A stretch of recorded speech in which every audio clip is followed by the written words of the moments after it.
Assalamualaikum warahmatullahi wabarakatuh. Apa kabar anak-anak? Pada kesempatan kali ini bersama dengan Ibu Winarti kita akan belajar teks eksposisi.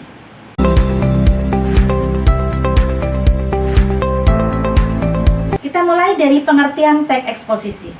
Teks eksposisi adalah sebuah teks yang berisi informasi-informasi atau pengetahuan-pengetahuan yang disajikan atau ditulis secara singkat dan padat yang bertujuan untuk memaparkan atau menjelaskan informasi-informasi tertentu agar bisa menambah ilmu pengetahuan bagi pembacanya.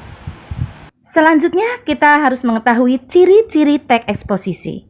1. Menjelaskan informasi-informasi pengetahuan. 2. Gaya informasinya persuasif atau mengajak. 3.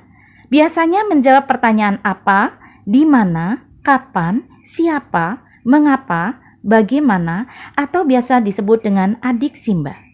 4. Penyampaian teksnya secara jelas, lugas, dan menggunakan bahasa yang baku. 5. Bersifat tidak memihak yang artinya tidak memaksakan kemauan dari penulis terhadap pembacanya. 6. Teks eksposisi bersifat netral dan objektif. 7. Penjelasannya disertai data-data yang akurat dan terpercaya. 8. Menyajikan sebuah fakta yang digunakan sebagai alat konkretasi dan kontribusi.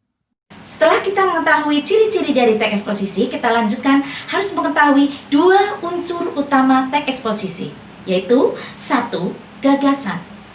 Yang dimaksud dengan gagasan di sini adalah suatu buah pikiran atau ide-ide dari si penulis. Yang kedua adalah berupa fakta. Fakta itu adalah merupakan sesuatu hal yang benar-benar terjadi. Berikut pola yang dapat digunakan di dalam pengembangan teks eksposisi. 1. Pola umum khusus, yaitu ide pokok bagian teksnya ditempatkan pada awal paragraf yang kemudian diikuti oleh ide-ide penjelas. Pola ini dikenal sebagai paragraf deduktif. Kedua, pola khusus umum.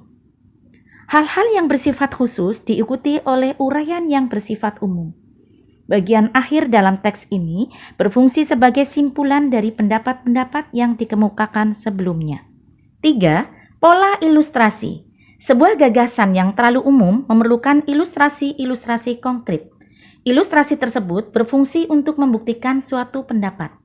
Pengalaman pribadi merupakan bahan ilustrasi yang paling efektif dalam meyakinkan kebenaran suatu gagasan. 4. Pola perbandingan. Untuk meyakinkan suatu pendapat, kita dapat melakukan suatu perbandingan. Benda-benda, keadaan, atau yang lain ditentukan perbedaan atau kesamaannya berdasarkan aspek tertentu. Dengan cara demikian, keyakinan pembaca atas gagasan yang kita sampaikan akan lebih kuat.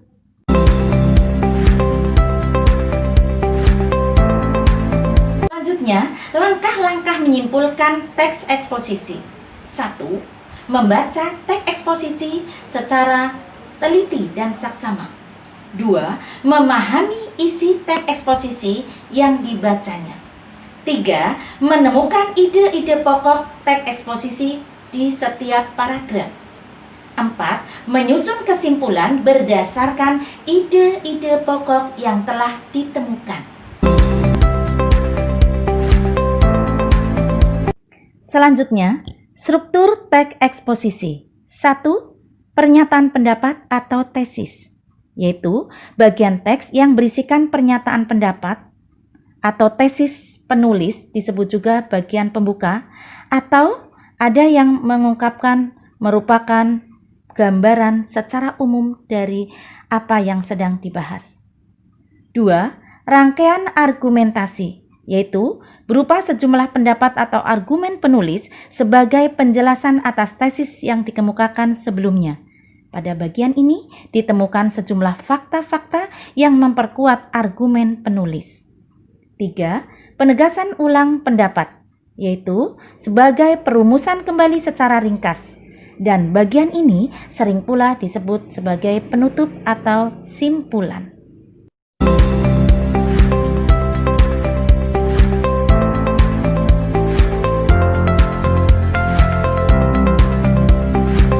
Unsur-unsur kebahasaan teks eksposisi. 1. Menggunakan kata-kata teknis atau peristilahan yang berkenaan dengan topik yang dibahas. 2. Menggunakan kata kerja mental atau kata kerja yang terkait dengan kegiatan dari hasil pemikiran. Contohnya, diharapkan, memprihatinkan, memperkirakan, menduga, dan lain-lain. 3. Menggunakan konjungsi. Konjungsi disebut juga dengan kata penghubung, yaitu kata yang digunakan dengan tujuan memperkuat argumentasi di dalam teks tersebut. Konjungsi terbagi menjadi beberapa jenis, yaitu konjungsi temporal. Contohnya, kemudian, lalu, setelah itu, akhirnya, dan seterusnya. Kedua, konjungsi sebab akibat atau kausalitas dapat digunakan untuk menyuguhkan informasi asal-muasal suatu peristiwa atau kejadian dan efek yang ditimbulkan dari kejadian tersebut. 3. Konjungsi penegasan seperti pada kenyataannya, kemudian, lebih lanjut, bahkan digunakan untuk mengurutkan informasi dari yang kuat menuju yang lemah atau sebaliknya.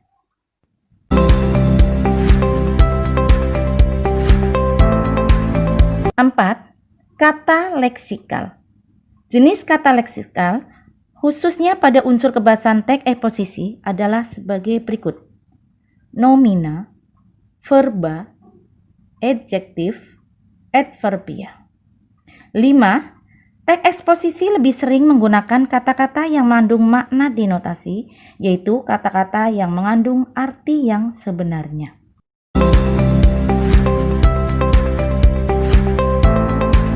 Selanjutnya, langkah-langkah menyusun gagasan atau pendapat ke dalam teks eksposisi. 1. Menentukan tema yang akan disajikan. 2. Membaca berbagai sumber yang terkait dengan tema. 3. Menentukan tujuan. 4. Memilih data yang sesuai dengan tema. 5. Menyusun kerangka karangan. 6. Mengembangkan kerangka karangan yang telah disusun menjadi sebuah teks eksposisi. Demikianlah tadi materi yang kita pelajari. Semoga kalian bisa memahaminya dan sampai jumpa di video yang berikutnya. Wassalamualaikum warahmatullahi wabarakatuh.